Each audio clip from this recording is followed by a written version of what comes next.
Hammaga salom. Bugungi video juda boshqacha bo'ladi, sababi bugun sizlarga o'zim yaratgan qahramonlar olami nomli hikoyani so'zlab beraman. Agar video sizga yoqsa, albatta bu loyiha davom etadi. Qani bo'lmasam, boshladik.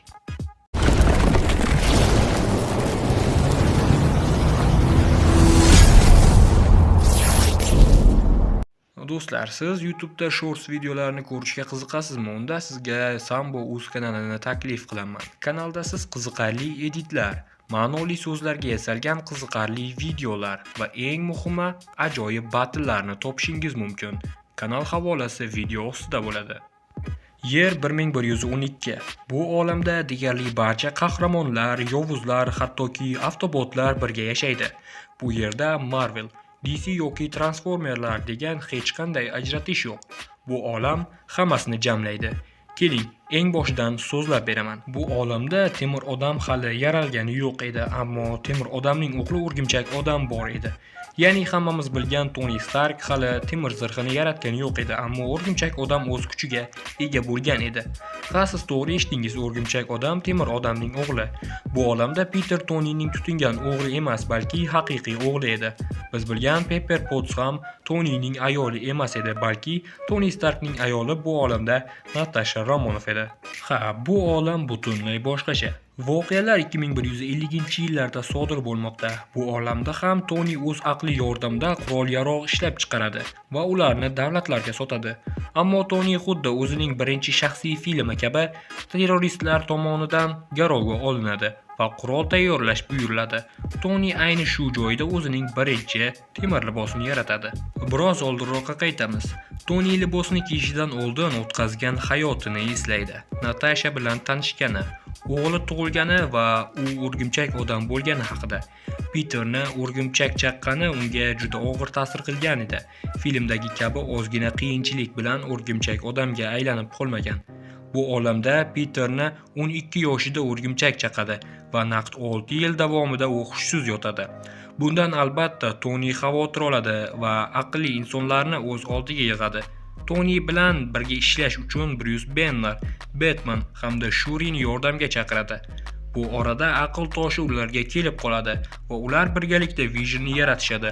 Uzoq izlanishlardan keyin radioaktiv o'rgimchakni yaratishadi va o'sha bilangina Peterni qutqarishadi.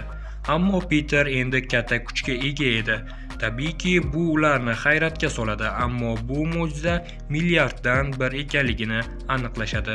Peterda hammasi yaxshi edi.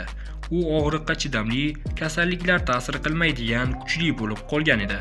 Daholar esa bu ajabtovur hodisani takrorlashga urinishadi. Bu gal ular gamma nurlardan ham foydalanishadi. Ha, davomini to'g'ri taxmin qildingiz. Banner bu tajribalarni faqat o'zida sinab ko'radi. Shu tariqa u xalqqa aylanadi. Uning sarguzashtlarini esa keyingi hikoyalarda aytib beraman. Tony butun hayotini ko'z oldidan o'tkazib, qayta qurol savdosini qilmaslikka va'da beradi va u yerdan qochib ketadi.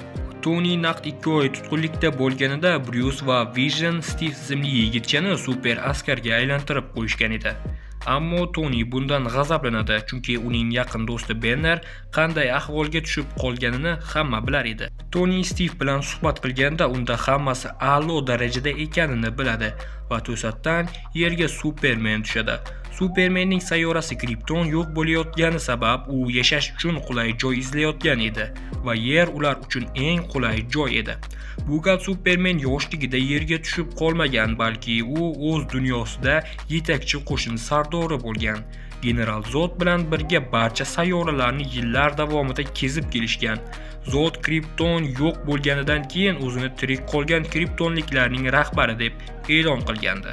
Superman yerni 1 yil davomida to'liq o'rganib chiqadi. Bu orada Zod va kriptonliklar o'zlarining kemalarida zaxira ozuqa orqali yashab kelishadi. Superman 1 yil davomida yerliklarning hamma tomonini o'rganib chiqadi va yerdagi hech qaysi qurol ularga ta'sir qilmasligini biladi. Oxir oqibatda General Zod va Superman boshchiligidagi kriptonliklar yerga hujumni boshlashadi.